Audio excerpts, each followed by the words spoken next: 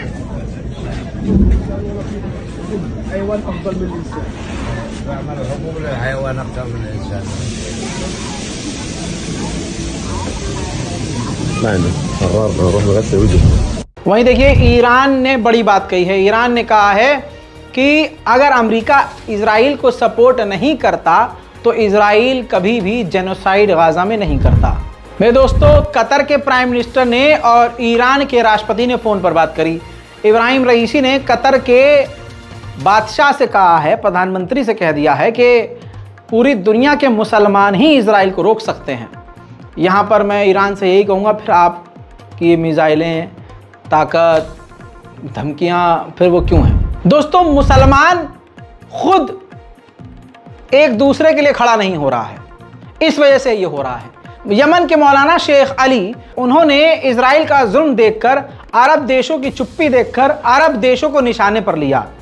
मस्जिद में नमाज के दौरान खुतबे में उन्होंने अरब देशों की और उनके हुक्मरानों की आलोचना की, जिसके बाद यमन की गवर्नमेंट ने उनको गिरफ्तार कर लिया। बयान सुनिए, इस बयान के बाद गिरफ्तारी हुई है। युकातिलुल मुस्लिमून अल यहूद फयक्तुलुहुमुल मुस्लिमून वयख्तबिउल यहूदी तहत अल हजर वश्शजर फयतकल्लमुल हजर वश्शजर या मुस्लिम खल्फ यहूदी